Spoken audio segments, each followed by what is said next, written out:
Tu m'entends quand je parle ou pas?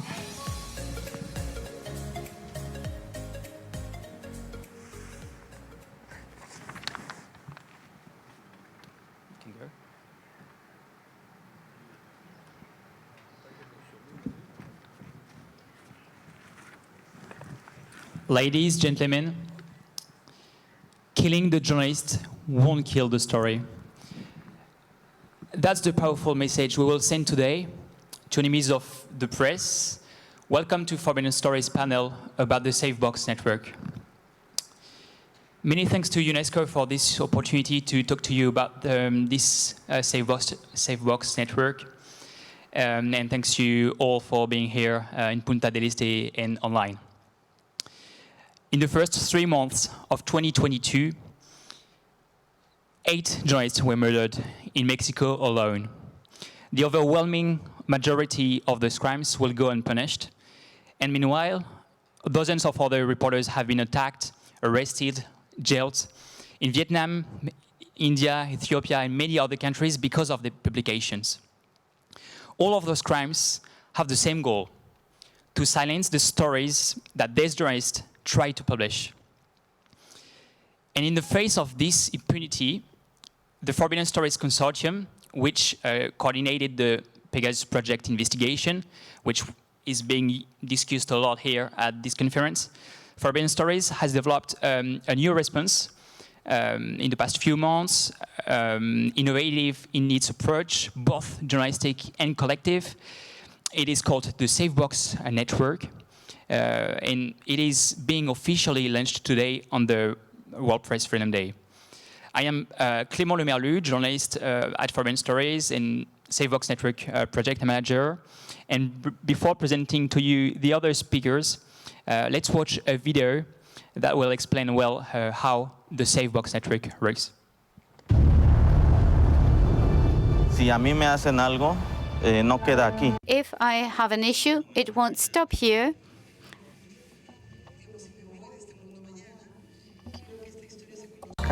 Some people want to silence them because their investigations are disturbing. All over the world, journalists are jailed, kidnapped, and murdered, depriving millions of people of information of general interest. Entonces hay miedo, tenemos miedo. And then there is fear, and we want to keep investigating. So that their investigation. With them, we created the Safebox Network. Journalists under threat can secure sensitive information by sharing it with our global network of journalists. Es una muestra, honestamente, de que hay un respaldo, o sea, que no estamos solos. If Gabriela, Jairo, Jonathan, and the others are prevented from doing their work, Forbidden Stories will pursue their investigations and publish them worldwide. Forbidden Stories, an international network of journalists designed to finish these stories and the investigations. Va a resultar claramente disuasivo para quienes intenten frenar lo que estamos haciendo. Y es muy I think we didn't see the end of the video. Is it possible to put it again?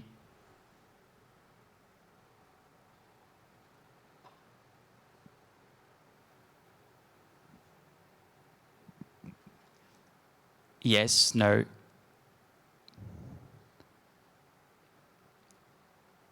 Okay, there is a problem with the video, but anyway, that was a very short summary of the Safebox Network, and now we're going to discuss it. So let me introduce our speakers, starting with María Teresa Montaño Delgado. Good morning. You're a Mexican journalist, and you were kidnapped last summer. Here we've got also Alfredo Guachiré. Good morning. You're also facing intense threats because of your publications in your country, Paraguay. Good morning, Cristina Zahar. You are also the executive director of the Brazilian Association of Investigative Journalism, ABRAJI. And we are with Laurent Richard, the founder and director of the Forbidden Stories Consortium, which is at the origin of the Safebox Network. Let's start with María Teresa in Mexico. Last August, you were boarding in a taxi in your hometown of Toluca in Mexico by night. But that was not a taxi. 3 men pulled a gun on you, blindfolded you, and kidnapped you. Can you tell us a bit more what happened next? Indeed. Thank you. Good morning, everybody, or afternoon. After I was kidnapped in this vehicle that was disguised as a taxi, I was tied. My eyes were blindfolded. 3 individuals. Later, they were more. I cannot specify if they were 4 or 5. Transported me elsewhere to steal my vehicle. I was taken home. They obtained a hard copy file where I had documents of the Observer portal. I found it and they stole investigation documents and also a card with which the ministers obtained a card I used to manage this, and they stole money through the card. They stole my car from my home, and they stole 2 cameras, my recorder, my work equipment, the whole file, as I mentioned. They stole 4 equipments, my main laptop, and other 3 small equipments I use for training and coverage. I lost all my information, among that 2 investigations, ongoing investigations. I think it's really linked with your investigation. Can you tell us why?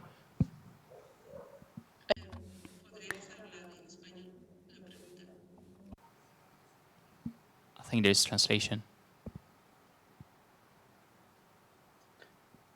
La pregunta, no entendí la pregunta. Sí, ¿piensas que es relacionado con... Do you think it's related with your work, this threat? Why do you think it caused irritation to the authorities? I do research or investigation journalism in the state of Mexico. That's in the center of the country with high rates of corruption. The work I do is related with fiscalization of power, oversight of power. Former governors of Mexico State received secret pensions. I also documented theft of resources in the health sector for the people that was stolen. And this is a sort of recent research I've been conducted, and I was also conducting other research, and now via this platform, Safebox platform, I'm continuing them in a more safe manner. Thank you. In Paraguay, you revealed very recently, early March this year, that a deputy of Paraguay was also the head of a drug trafficking organization. The MP resigned from his position and was jailed the next day. And as a result of this publication, you've faced very serious threats. Can you tell us about that and why you needed to protect your information after that?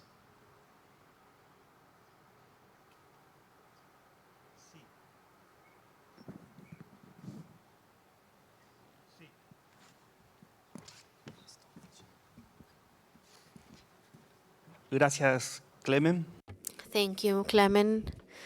Yes, in March this year, we were able to document the participation of one of the national representatives of Paraguay and also the president of a very important cooperative in Paraguay. On the day this article was published, the representative stepped down his position and he was imprisoned the next day. He's currently incarcerated in Paraguay. People around him are also being investigated for drug trafficking. and marijuana trafficking. He was the head of this criminal organization, and he had a direct link to another criminal organization in Brazil, and PCC, another criminal organization in Brazil. Part of our research actually was also used by Brazilian authorities to go intervene in some Brazilian companies that acted as payment intermediaries, payment for cocaine and marijuana shipments that they received. So most of these we published part of this documentation. The other part of our information we did not publish to protect my sources. We saved it in the platform Forward History, as at the time one of the journalists, Pepe Costa, contacted me, and he helped me get in touch with Clément, and we were able to safeguard such documentation. And after that, things changed a little bit. About 15 years ago, the security measures were lifted, and I had to move. The founder and director of Foreign Stories. So you had this idea of the Safebox Network, but why did you wait for 4 years before launching this project that you had in mind since the beginning of Foreign Stories? Yes, thank you, Clément, and hello to everybody. Well, first, during the first 4 years of Forbidden Stories, it was very crucial for us to continue the work of assassinated reporters or jail reporters or under threat reporters, to explain that if you kill the messenger, you will never kill the message, to show that collaboration can bring protection, to show that what is happening to a journalist in Mexico is not only a Mexican crime, that's also connected to France, to the UK, because the drug cartels are selling drugs in more than 56 countries. So it's important for us to continue the work to make sure that the people get access to the very important information that journalists have been killed for, that journalists have been silenced for. So that's the very first mission of Forbidden Stories. And then what we are doing with the Safebox Network now is we are completing this mission by connecting at-risk journalists with a newsroom like at The Guardian, like at The Washington Post, like at Le Monde, with Forbidden Stories, through Forbidden Stories. Because most of the time when you have a look to the profile of the journalists who have been killed, who are really under threat, most of them are isolated. And what we try to do is to break that fact, to reconnect the journalists with other journalists, and to think about the main reason that they have been killed for, they might be killed for. That's the story. If we do protect the story, then we can protect the life of the journalist. This is what we are doing with the Safebox Network. It's basically recreating that connection that most of the time in a lot of newsrooms we do have, but in dangerous countries where you don't have freedom of the press, where you have a lot of a high level of impunity, it's very difficult and dangerous to be a journalist. So this is, and we try also to think about what could be the way to dissuade the killers. Are they more afraid about a statement from an NGO, or are they afraid about having their own crimes exposed by many journalists? And not only in Mexico, but the story will then be published in London, in Paris, in Nairobi, in every places. So this is our DNA with Forbidden Stories, is using collaboration to defeat impunity and make sure that people get access to important stories.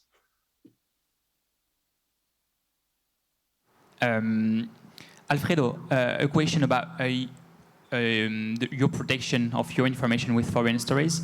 You already experienced it, and was it easy for you to pass on your investigation material to people you didn't really know? What gave you confidence in our organization, Foreign Stories?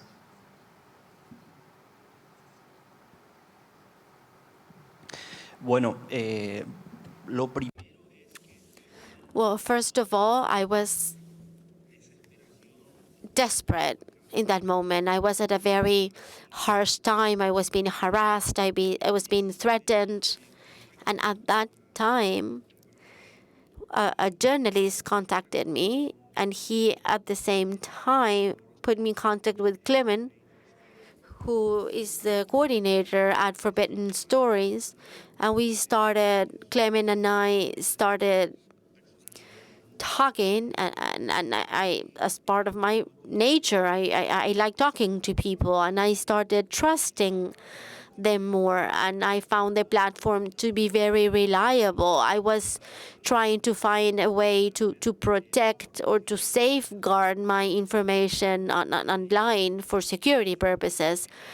I reached out to public notaries or other professionals, but the platform was just what I needed, and I trusted it. The process was easy. I mean, I was being followed. I had security around me, and so I made an excuse that I was going to a friend's house for lunch. I went online, and there I had lots of documents and audio files, 600 or 700 files, and in 10 to 15 minutes, I was able to back all of these up on the platform. María Teresa. The support of an international network after your kidnapping. Can you tell us about this support and what it means to you?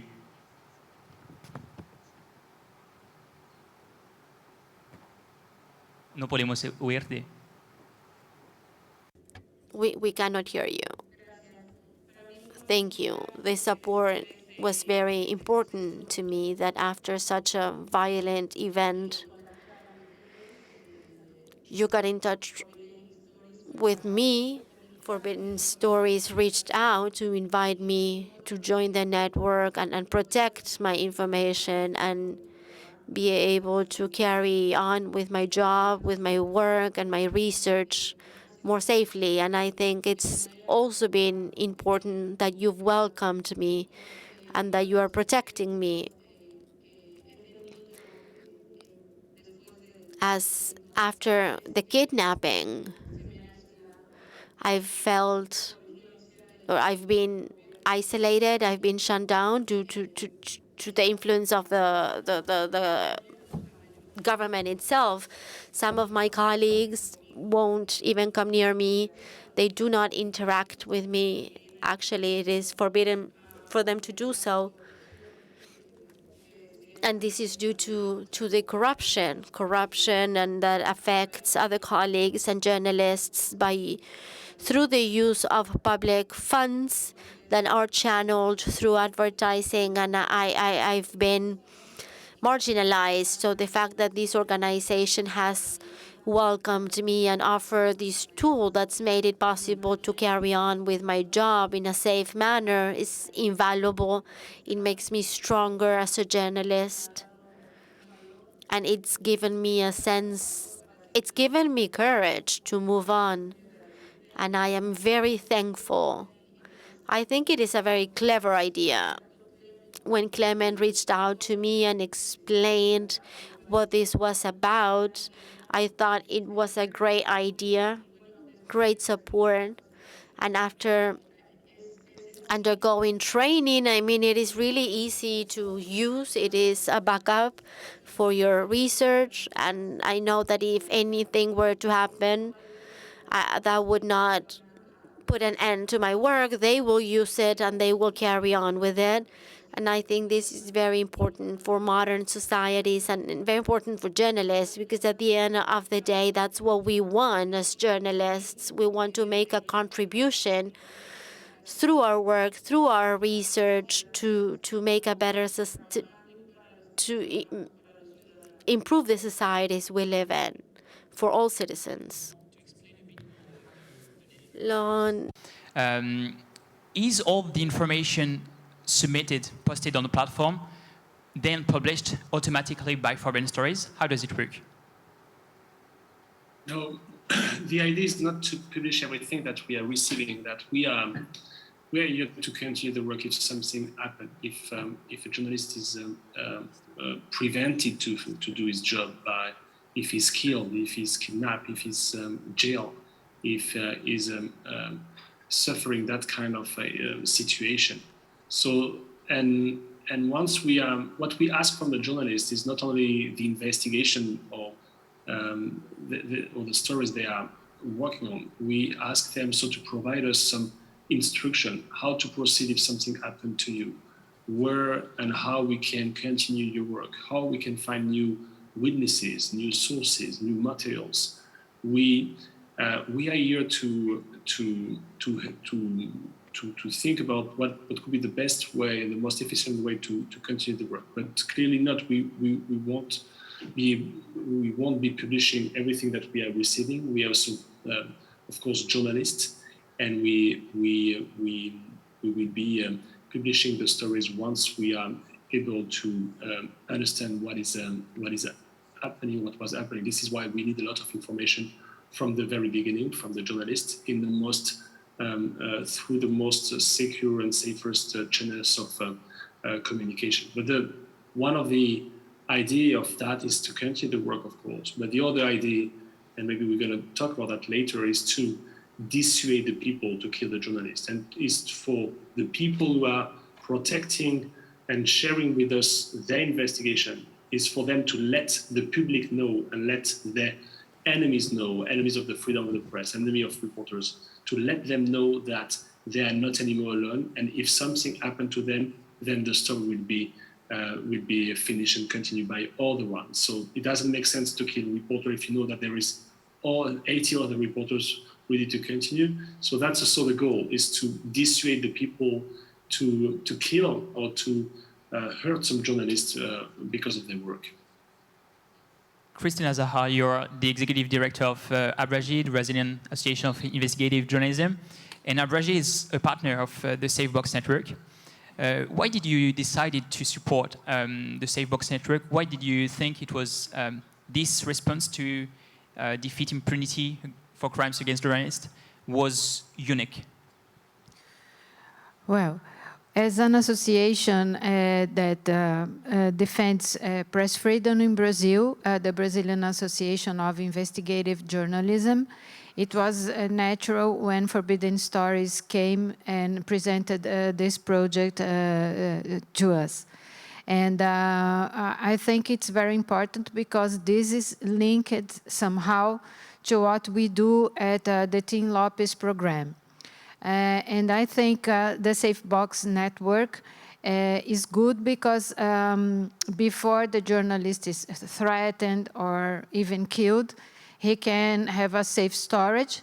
And as Laurent said, if it happens something to him and the worst comes, the network of journalists can go on with his or her investigation. So we think that in Brazil, investigative journalists, they are at stake like everywhere else in the world. We are facing a lot of threats. Nosotros estamos enfrentando amenazas. They are facing online harassment, smear campaigns, and everything that comes, all the pack that comes with the digital threats. So having a place where you can have a safe storage of your material and the certainty that if happens something to you, that the network will go on with your job is very good.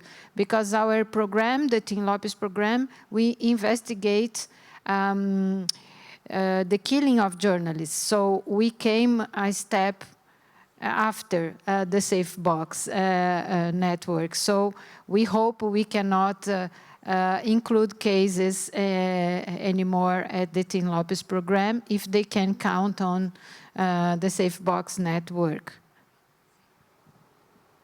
Yeah, we hope so. Laurent, again, a question for you to let people understand how the network works. Let's imagine one of the journalists who protects his information with his or her information with the Safebox network. If this journalist is murdered or suddenly jailed because of his work, what those forbidden stories do, what's the process then?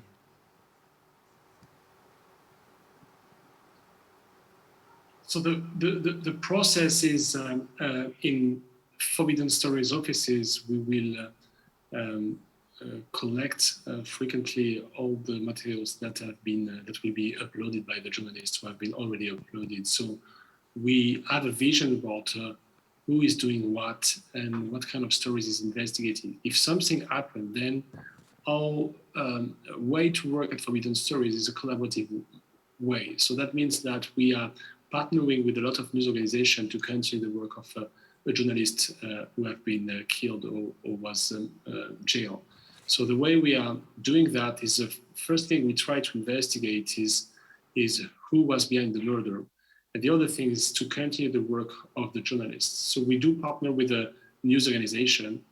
And so if something happened, we can start a collaboration following that, following the killing of a journalist, and make sure that we will continue his work, whether most of the time when you look at what kind of stories journalists have been killed for, it's about human rights violation, corruption, money laundering. So it's we have a lot of partners all over the world who are very skilled in investigating that. We do work with the Washington Post, with the Guardian, with Le Monde, with the CCRP, with many reporters, with El País, and at the end of all of that, we will be publishing the result of our stories. We will also ask the question to the people who might be behind the killing, who might be responsible for dirty businesses that the journalists were investigating. So that's our goal. We are just journalists. We are not doing anything else than delivering stories for the public opinion, and we think that's one way to defeat impunity. Yeah, and before continuing and publishing the stories of silenced journalists, the goal is, as we said, to detect crimes, against journalists, and for that it is important for the journalists who protect the information with forbidden stories to let it know to people on social media, on their website, in the media, in interviews, everywhere. They can to let people know that their information are protected, and that's what you did, Alfredo. Why was it important for you to let people know that you protected information with forbidden stories, and did it work? Like, was there any consequence of that? In my case, after safeguarding my information, I used the social networks to communicate and let it be known that my documents were safeguarded. And from then on, there was a blockade by people related with threats and people that were harassing. I think that they realized, the drug traffickers realized that if something happened to me, this would be published and the consequences would be international. And they realized that I wasn't alone, because that is the impression I gave before, that I was alone. So when having this coverage being safeguarded, as a colleague said, that was a checkmate for the drug traffickers that play harassing your families and yourself in different ways and threaten. So this managed to have this consequence, and I had been totally isolated, shut down in my flat with security from the Paraguay police, and we didn't really trust them either. We weren't sure that they weren't providing information. But by storing the information in the platform, they were blocked, they were neutralized, let's say. On which platform did you do it, and in which way? I used my Twitter account and other social networks, my Telegram channel, to let it be known that due to safety reasons, this information had been safeguarded in the platform, and if anything were to occur, several journalists in different countries would publish that material, and that the consequences would be greater because I would have this international coverage. And there were echoes by the other media in Paraguay. María Teresa. You're still living in the same house where the kidnapping occurred. You're still investigating the same topics. Do you think that protecting your information now with forbidden stories, with the Safebox Network, also protects you, protects your life? Indeed. Counting with this tool and following these different steps to make it be known that I am part of this network clearly dissuades aggression, and in turn allows me to continue in a more safe and protected way with the work I'm conducting, because after using this tool that is now being presented, I am preserving my information and dissuade people from aggression, because the kidnapping hasn't been really investigated even. And I have this death threat because the kidnappers warned me that today, tomorrow, and in 2 years' time, they would be back to kill me. So I am under threat. So it is important for me. Well, what you're doing, make my condition visible, saying, here I am. I have this international network supporting me. Who cares for what we do in our very difficult contexts?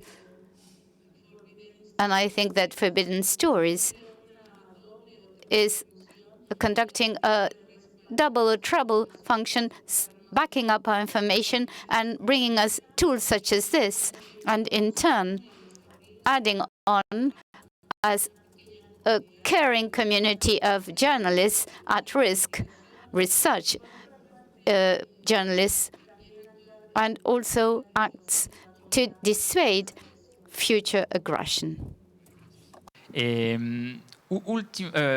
Last question. In this effort to communicate, because the more we make this Safebox network known, and the more it can serve as a deterrent, ABRAJI has a role to play in it. And can you describe us what's the role in ABRAJI in this network, and more generally, what are the role of regional organization in this network? Well, first of all, Forbidden Stories to organize a training for Latin American journalists in São Paulo in March. We invited Brazilian journalists to take part in these trainings, and we will also help you to publicize the initiative, because, as I said before, it's complementary to what we do at the Tim Lopes program.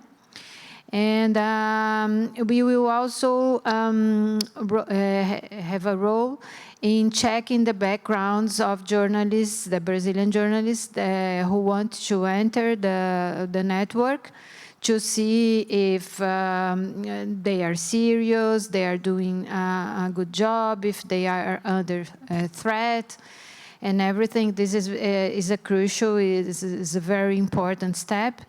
And then we can also help you to go on with the investigations of the journalists if something happens to him or her.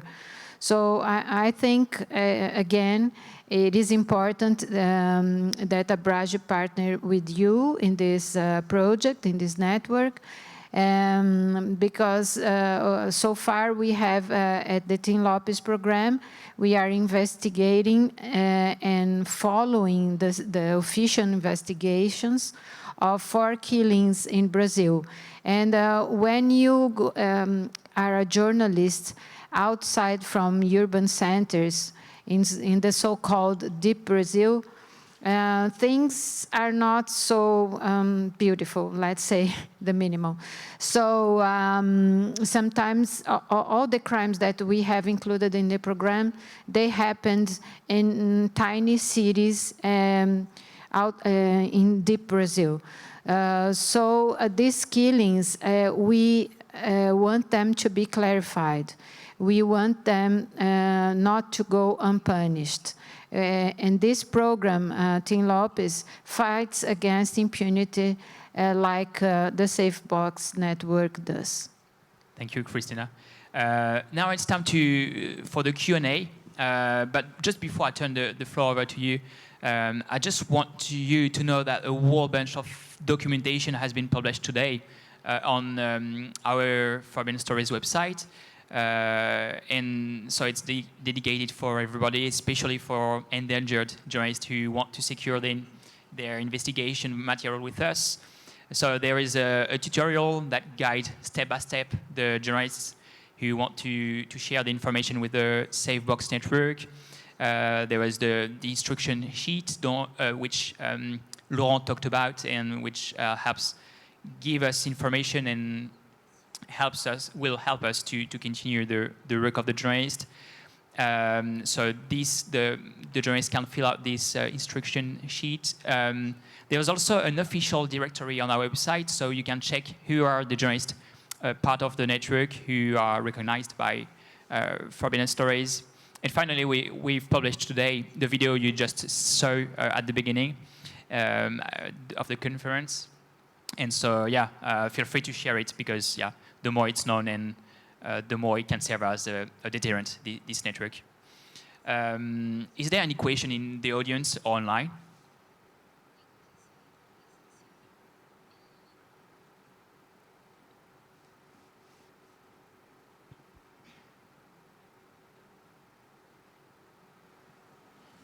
Okay. Buenos días, Clément.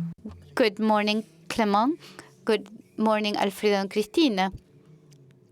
I'm very pleased to hear about this resource, Safebox. I think it's a very original and creative and very valuable tool to achieve journalist safety. And I'm grateful that Alfredo could share his case, because he's one of many. And I think this could include many journalists working in research, particularly in areas that are very hot and risky. In our Latin American context, in particular, in areas or issues where organized crime is the greatest threat for journalists. In this context, as coordinator of the table for journalist safety in Paraguay, we have worked together with Alfredo to contribute with alternatives for protection. And this contact with Forbidden Stories was really very timely when we were debating what could be done with Alfredo, and has this deterrent effect. Of course, it will never be 100%. However, there is a deterrent effect. In that sense, my question is, because you've discussed the functioning of the system, but we would like to know what sort of guarantees of sustainability of the system you can offer. Because, okay, we're here today, saving files, uploading them, protecting journalists with this very original mechanism, I repeat. But in the medium and long run, what sort of sustainability do you envision? And another thing, how can we further disseminate this? Because to be aware of the system and to be familiar with the files that have been saved and stored, for that we need dissemination. Laurent,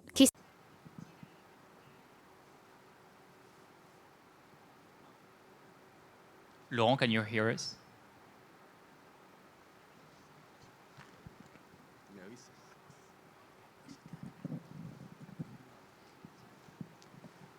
Is Laurent online?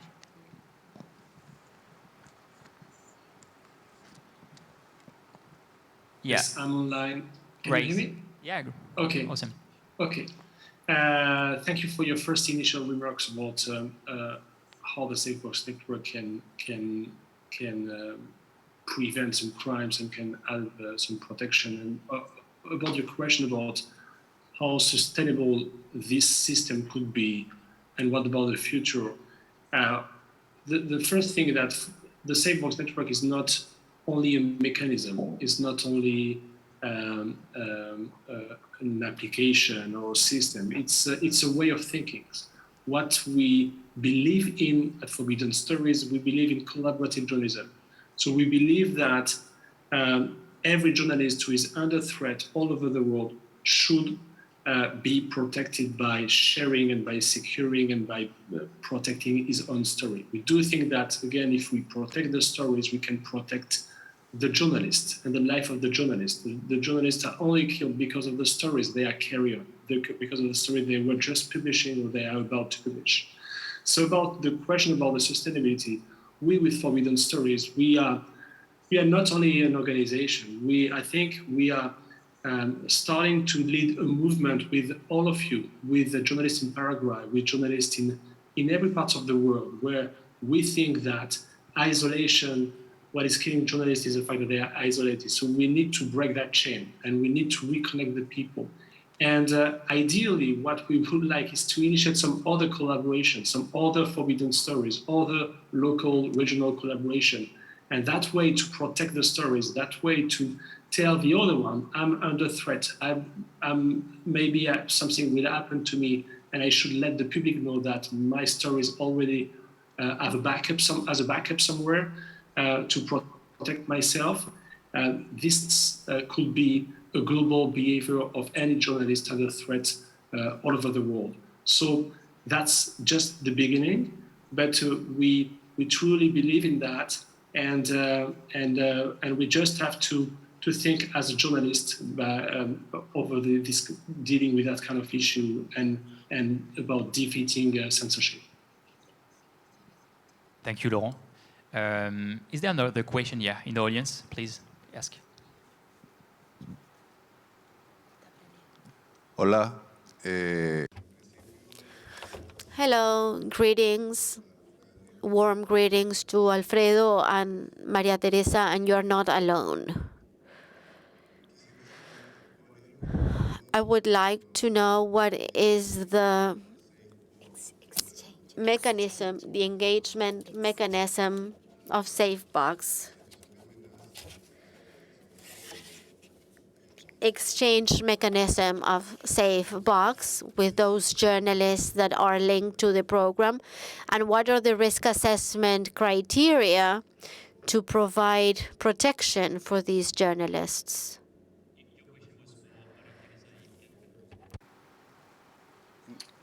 No, la pregunta es para Cristian.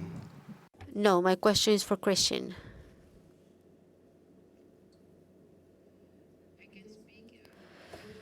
The Tim Lopez program, okay, the Brazil.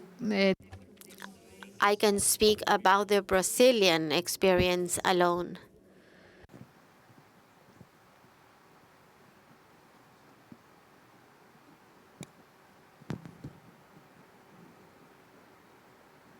Yes, but I'm not sure I understand the question of the meaning of the question, but there is, if my understanding is correct, there is no limitation in the stories we are willing to receive.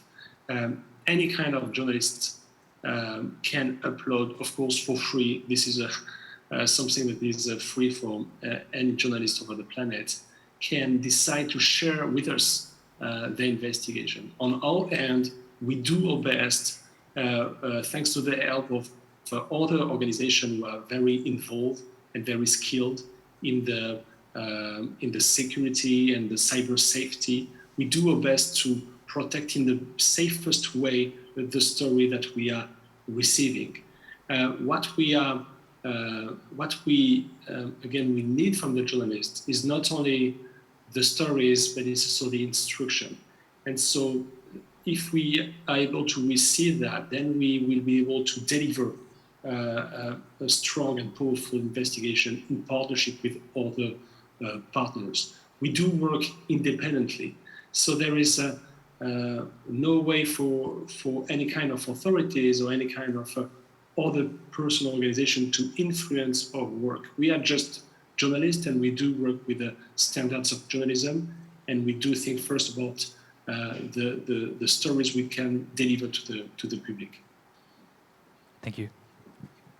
Do you have other questions in the audience here or online?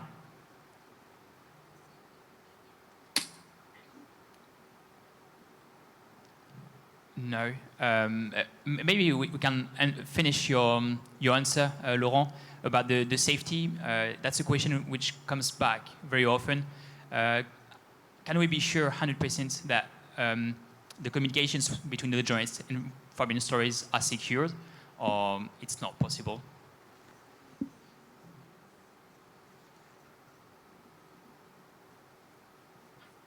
Is that a question for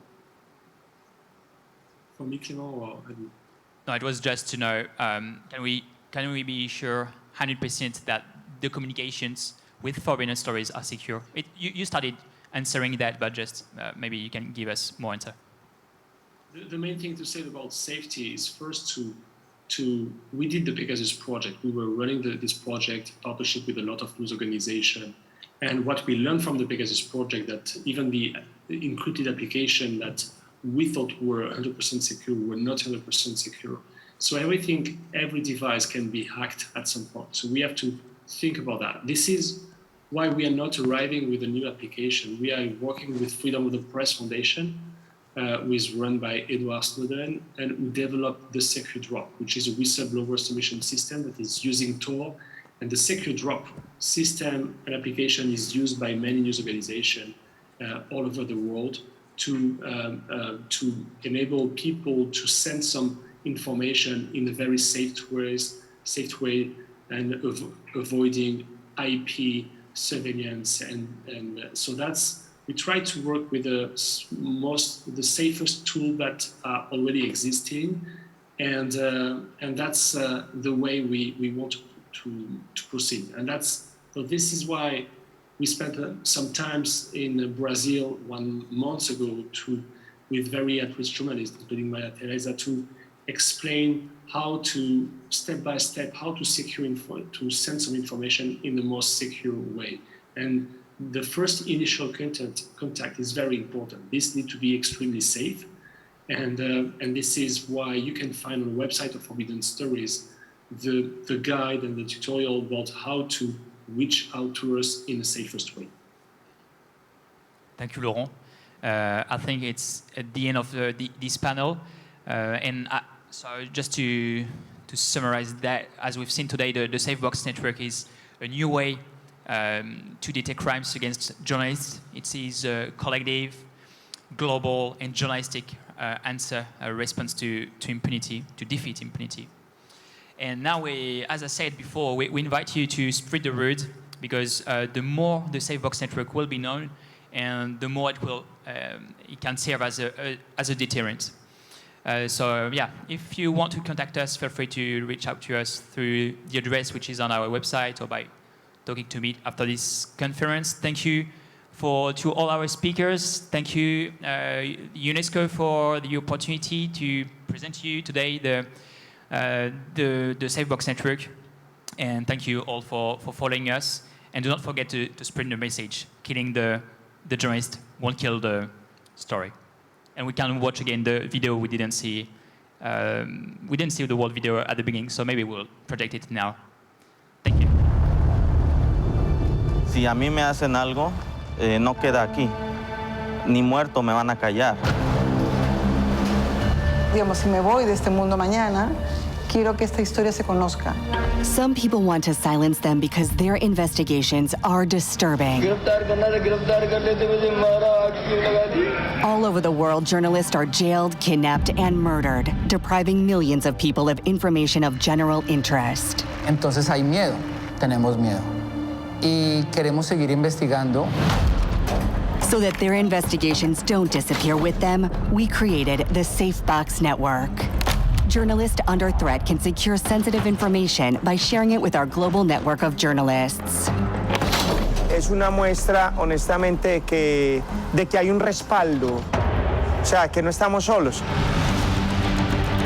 If Gabriela, Jairo, Jonathan, and the others are prevented from doing their work, Forbidden Stories will pursue their investigations and publish them worldwide. Forbidden Stories, an international network of journalists designed to finish these stories and the investigations. Va a resultar claramente disuasivo para quienes intenten frenar lo que estamos haciendo.